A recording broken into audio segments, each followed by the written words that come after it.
ನಾನು ಕರ್ನಾಟಕ ಕ್ರೈಸ್ತ ಸಂಘಟನೆ ಸಂಸ್ಥಾಪಕರು ಮತ್ತು ರಾಜ್ಯಾಧ್ಯಕ್ಷರು. ಒಂದು ವಿಶೇಷವಾದ ಪತ್ರಿಕಾಗೋಷ್ಠಿ ಏನಂತ ಹೇಳಿದ್ರೆ, ಮತಾಂತರ ಕಾಯ್ದೆ ದುರುಪಯೋಗದಿಂದ ಕ್ರೈಸ್ತರ ಮೇಲೆ ಸುಳ್ಳು FIR ದಾಖಲಾತಿ ಆಗ್ತಾ ಇದೆ. ಅದನ್ನು ನಾವು ಕರ್ನಾಟಕ ಕ್ರೈಸ್ತ ಸಂಘಟನೆಯಿಂದ ನಾವು ಖಂಡಿಸ್ತಾ ಇದ್ದೇವೆ. ಇವತ್ತಿನ ದಿನದಲ್ಲಿ ರಾಜ್ಯ ಮಟ್ಟದಲ್ಲಿ ಬಹಳಷ್ಟು ಕಡೆ ಸುಳ್ಳು ಕೇಸುಗಳಾಗ್ತಾ ಇದೆ. ಈ ಒಂದು ಕಾಯ್ದೆಯಿಂದ ಹೇಳ್ಬೇಕಾದ್ರೆ, ಎಸ್ಪೆಷಲಿ ಈ ಕಾಯ್ದೆ ತರದ ಒಳಿತು ಏನು ಕೇಳು ಏನು ಅನ್ನೋದು ಅದನ್ನ ಹಿನ್ನೆಲೆ ನೋಡ್ಬೇಕಾಗುತ್ತೆ. ಅದ್ರ ಯಾವುದೇ ರೀತಿ ನೋಡದೆ ಇದನ್ನ ತಂದು ಇವತ್ತು ಎಷ್ಟೊಂದು ಸಮಸ್ಯೆಗಳು ಉಂಟು ಮಾಡ್ತಾ ಇದೆ, ಹೌದಲ್ವಾ? ಆದ್ರೆ ಈ ಒಂದು FIR ದಾಖಲು ಮಾಡುವಾಗ ಪೊಲೀಸ್ ಠಾಣೆಯಲ್ಲಿ ಮತಾಂತರ ಕಾಯ್ದೆ ಆ ಪ್ರಕಾರ ಯಾವುದೇ ದಾಖಲಾತಿಗಳು ನೋಡದೆ FIR ದಾಖಲಿಸ್ಬಿಡ್ತಾರೆ. ಅನೇಕ ಸ್ಟೇಷನ್ಗಳು ನಡೀತಾ ಇದೆ, ಅನೇಕ ಕೇಸುಗಳು ಕೂಡ ದಾಖಲಾಗ್ತಾ ಇದೆ.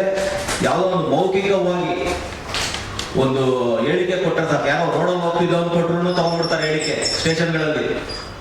ರೋಡಲ್ಲಿ ಹೋಗ್ತಿದ್ದ, ಹೌದು ಸರ್ ಇದೊಂದು ಮತಾಂತರ ನಡೀತಾ ಇದೆ ಸರ್, ನಾವು ಕೇಳುದು ಸರ್, ನೋಡುದು, ಬಂದ್ರು ಸರ್, ಕರಪತ್ರಿಕೆ ಹಂಚ್ತಾ ಇದ್ರು ಸರ್, ಕರಪತ್ರಿಕೆ ಹಂಚಿದ ತಕ್ಷಣ ಮತಾಂತರ ಆಗುತ್ತಾ? ಹಾಗಾದ್ರೆ ಮತಾಂತರ ಅಂದ್ರೆ ಏನು ಅನ್ನೋದು ಸ್ಟೇಷನ್ ಅಲ್ಲೂ ಕೂಡ ಪೊಲೀಸರಿಗೂ ಕೂಡ ಗೊತ್ತಿರೋದಿಲ್ಲ. ಇದು ಕಾನೂನುಬದ್ಧವಾಗಿ ಕೋರ್ಟಲ್ಲಿ ಆಗುವಂಥದ್ದು ಅನ್ನೋದು ಅದು ದೃಢಪಡಿಸಬೇಕು, ಅವರಿಗೆ ಗೊತ್ತಾಗ್ಬೇಕು. ಆದ್ರೆ ಈ ಕಾಯ್ದೆ ಮೇನ್ ಮುಖ್ಯವಾಗಿ ಸಮಸ್ಯೆ ಆಗ್ತಾ ಇರೋದು ಈ ಕಾಯ್ದೆನಿಂದ, ಮತಾಂತರ ಕಾಯ್ದೆ. ಇದೀಗ ನಾವು ನೋಡೋದಾದ್ರೆ ಕರ್ನಾಟಕ ಸರ್ಕಾರ, ಮಾನ್ಯ ಮುಖ್ಯಮಂತ್ರಿಗಳು ಅವರ ಒಂದು ಕುರ್ಚಿಗೆ ಬರುವ ಮುಂಚೆ ಹೇಳಿದ ಒಂದು ಮಾತು, ಇಡೀ ಕರ್ನಾಟಕಕ್ಕೆ ಇದು ನೆನಪಿದೆ, ಮತಾಂತರ ಕಾಯ್ದೆಯನ್ನು ನಾವು ಹಿಂಪಡಿತೀವಿ ಬರೋಕ್ಕಿಂತ ಮುಂಚೆ. ಆದ್ರೆ ಇವತ್ತಿನ ತನಕ ಅವರ ಕಾಲಾವಧಿ ಮುಗಿತಾ ಬರ್ತಾ ಇದೆ, ಆದ್ರೂ ಕೂಡ ಈ ಒಂದು ಕಾಯ್ದೆಯನ್ನ ಹಿಂಪಡೆದಿಲ್ಲ. ಯಾಕೆ? ಒಂದು ರಾಜಕೀಯಕ್ಕೋಸ್ಕರ ಈ ಒಂದು ಕಾಯ್ದೆ ಹಿಂಪಡಿತೀನಿ ಅಂತ ಹೇಳಿದ್ವಿ. ಹಾಗಾದ್ರೆ ಕ್ರೈಸ್ತರನ್ನ ಓಲೈಕೆ ಮಾಡೋದಕ್ಕೋಸ್ಕರ ಹೇಳಿರೋದು ಹಾಗಾದ್ರೆ ಈ ಒಂದು ಹೇಳಿಕೆ ಇವತ್ತಿನ ತನಕ ಆಗಿಲ್ಲ.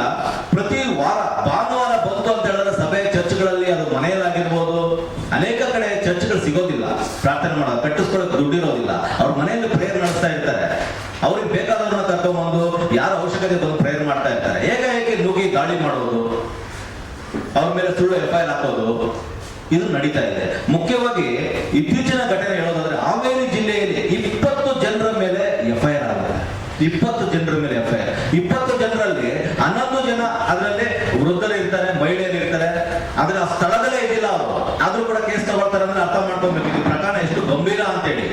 ಒಂದು ಸ್ಟೇಷನ್ ಅಲ್ಲಿ ನಾವು ಹೋಗುವಾಗ ಏನೋ ಒಂದು ನಮ್ಮ ಮನೆ ಕಳ್ತನ ಆಗಿದೆ, ಮತ್ತೊಂದಾಗಿದೆ ಅಂದ್ರೆ FIR ತಗೊಳ್ಳಲ್ಲ ಇಮಿಡಿಯೇಟ್ಲಿ. ಸ್ಟೇಷನ್ಗಳಲ್ಲಿ ದಾಖಲೆ ಇಲ್ಲ, ನಾವು ತಗೊಳ್ಳೋದಿಲ್ಲ ಅಂತ ಹೇಳ್ತಾರೆ. ಆದ್ರೆ ಈ ಮತಾಂತರ ಕಾಯ್ದೆಯಿಂದ ಯಾವುದೇ ದಾಖಲಾತಿ ಇಲ್ಲದಿದ್ರೂ ಕೂಡ FIR ಮಾಡ್ತಾ ಇದ್ದಾರೆ ಅಂತ ಹೇಳಿದ್ರೆ ನಮ್ಮ ಸರ್ಕಾರ ಯಾವ ಮಟ್ಟಿಗಿದೆ, ಇವತ್ತು ಧಾರ್ಮಿಕ ಆಚರಣೆಗಳಿಗೆ ನಮಗೆ ಯಾವ ರೀತಿ ಇದು ಒತ್ತು ಕೊಡ್ತಾ ಇದೀವಿ ಅನ್ನೋದು ನೋಡ್ಬೇಕು. ಒಂದು ವೇಳೆ ನಾನು ಹೇಳೋದು ಒಂದೇ, ನಮ್ಮ ಸರ್ಕಾರಕ್ಕೆ, ಸಿದ್ದರಾಮಯ್ಯ ಸರ್ಕಾರಕ್ಕೆ, ಏನು ನೀವು ಮತಾಂತರ ಕಾಯ್ದೆಯನ್ನ ನೀವು ಹಿಂಪಡಿತೀವಿ ಅಂತ ಹೇಳಿ ಇವತ್ತಿನ ತನಕ ತಗೊಂಡಿಲ್ಲ. ಒಂದು ವೇಳೆ ಇದನ್ನು ತಗೊಂಡಿಲ್ಲ ಅಂತ ಹೇಳಿದ್ರೆ ಮುಂದಿನ ದಿನಗಳಲ್ಲಿ ರಾಜ್ಯ ಮಟ್ಟದಲ್ಲಿ ಬೃಹತ್ ಹೋರಾಟಗಳನ್ನ ನಾವು ಕೈಗೊಳ್ಳಬೇಕಾಗುತ್ತೆ ಇದನ್ನ. ಯಾಕಂದ್ರೆ ಇದೀಗ ನಾವು ಹೇಳಿದೀವಿ ಆಲ್ರೆಡಿ. ಮುಂದಿನ ದಿನಗಳಲ್ಲಿ, ಯಾಕಂದ್ರೆ ಸುಮ್ಮನೆ ಕೇಸ್ಗಳಾಗ್ತಾ ಇದೆ, FIR ಗಳಾಗ್ತಾ ಇದೆ, ದಾಖಲೆಗಳಿಲ್ಲ. ಇದು ಕುರಿತಾಗಿ ನಮ್ಮ ಅಡ್ವೊಕೇಟ್ ಅವರು ಸಾಲ್ವ್ ಮಾತಾಡ್ತಾರೆ ಏನೆಲ್ಲ ಪ್ರಕರಣಗಳು ನಡೀತಾ ಇದೆ ಅಂತ ಹೇಳಿ. ಹಾಗಾಗಿ ಒಂದು ಮಾತ್ರ ನಿಶ್ಚಯ, ಈ ಒಂದು FIR ಏನಾಗ್ತಾ ಇದೆ, ದಾಖಲೆ ಇಲ್ಲದಿದ್ರೂ ಕೂಡ ತಗೊಳ್ತಾ ಇದ್ದೀರಲ್ಲ, ಇದನ್ನ ನಿಲ್ಲಿಸಬೇಕು. ಒಂದೇ ಉದ್ದೇಶ, ಮತಾಂತರ ಕಾಯ್ದೆಯಿಂದ ಮಾತ್ರ ಇದು ತಗೊಳಕ್ ಆಗ್ತಿರೋದು, ಇಲ್ಲಾಂದ್ರೆ ತಗೊಳಕ್ ಆಗಲ್ಲ. ಕಾಯ್ದೆನೇ ಆ ರೀತಿ ಇದೆ. ಹಾಗಾಗಿ ಇದು ಜನಸಾಮಾನ್ಯರಿಗೆ ಯಾವುದೇ ಧರ್ಮ ಆಗಿರಲಿ, ಈ ಒಂದು ಕಾಯ್ದೆಯಿಂದ ಯಾವುದೇ ಪ್ರಯೋಜನ ಇಲ್ಲ. ಧನ್ಯವಾದಗಳು ಸ್ನೇಹಿತರೆ.